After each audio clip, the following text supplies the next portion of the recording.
Hey, I'm making another mental health video. I know people just want spell videos since I am a witch, but mental health is really important. Okay, it's number one thing.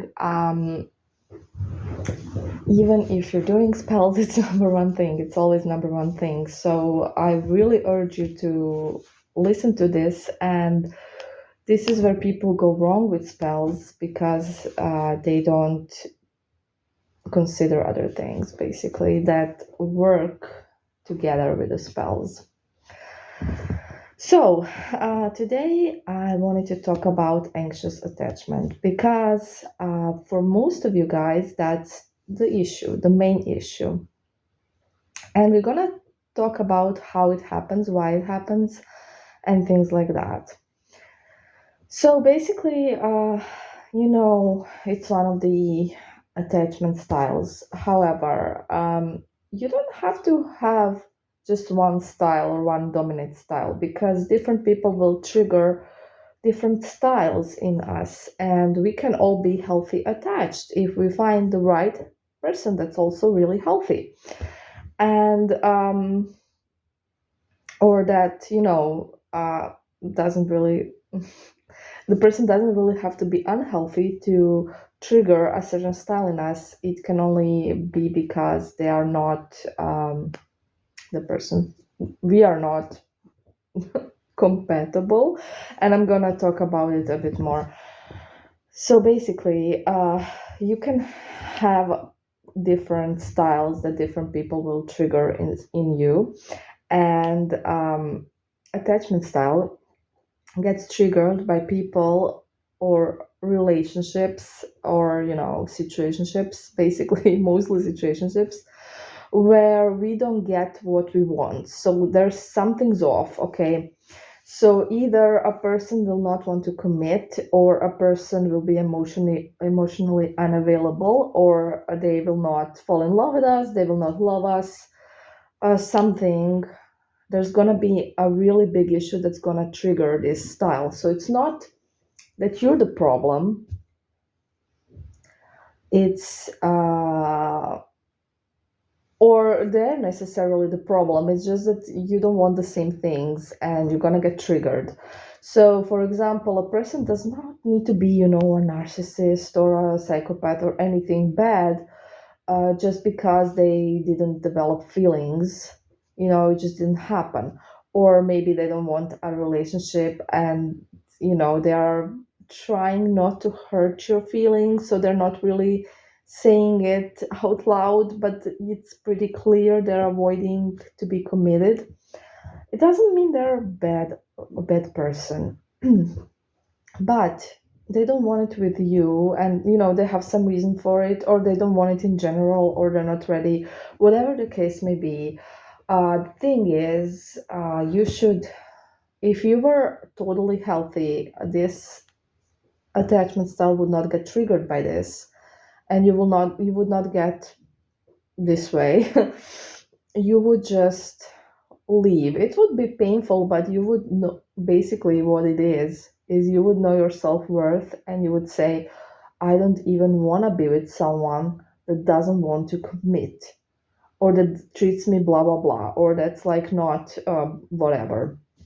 So if you are in a really healthy mental state in general, and if you didn't have any trauma that got triggered by this behavior, you would leave. And I'm not saying you would be like, oh, I'm so good living. You would feel hurt, of course. It's normal, you're a human being, but your self-worth would be more important to you than the little period of pain you're gonna have to experience. Okay, so basically you would not get anxiously attached. That's the explanation. So what I'm saying is you really need to work on your self-worth to get rid of these issues with anxious attachment style or anxiety in general. So it's very important to understand your self-worth and your self-esteem. And yes, you may had a relationship before where you did not get anxiously attached because you were with a person that gave you everything you wanted and needed, so you didn't have any reason to get triggered, and you were in a healthy attachment style. You were healthy. So that does not mean that someone else can't trigger something else in you. And usually for people that do have some self-esteem issues, they will get triggered by such things. And the people that are like really super healthy and have really great self-worth will leave those relationships, situationships, and stuff. They're gonna be able to understand, oh, okay, this is not gonna work for me. I'm not getting what I want. This person is not necessarily bad, but I'm not what they want either. And I'm gonna be a little broken, but I'll leave. And the anxiously attached person cannot leave, because they feel like their validation, they need the validation of the person. They can't validate themselves, and they're gonna need this validation, and they're gonna try to get it and receive it. And that's the issue. Basically, you need to work on your self-worth. This usually will come from your childhood, and you gotta kind of dig. But even if you don't know where it comes from, it's not important, because you digging it will not make it go away. Understanding it will not make it go away. The only thing that will make it go away is really knowing your self-worth. And my advice is, when you kind of get to the point where you feel worthy, you feel confident, if you meet a person and you see something's off, and you're just gonna know, but you're gonna ignore it. Now, if you get to the point where your self-worth is really important to you and really high, you're just gonna leave on time. You're gonna leave before you get crazy attached. So it will still be painful, of course, because you're gonna like the person and everything. But at first sign of your needs not being met, what you want is not happening, and you just see it's not. You don't want someone that you're gonna have to like spend years and years to get them to commit or something. If you don't get it in a reasonable time, and you see it's not going anywhere, and the person is not like super interested, or whatever the case may be, you're just gonna leave on time. Okay? You're gonna leave at the first red flag, basically. So I really wanted to kind of explain that.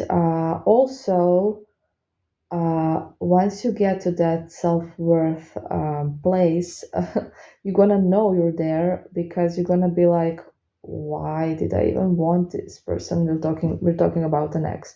I didn't really like them anyways. They were not meeting my needs, and I deserve so much better. And you're just gonna be like, they treated me so poorly or whatever, and I don't want to be treated like that. I don't even want to be treated like that. So that's how you're gonna know it's the switch has been made. And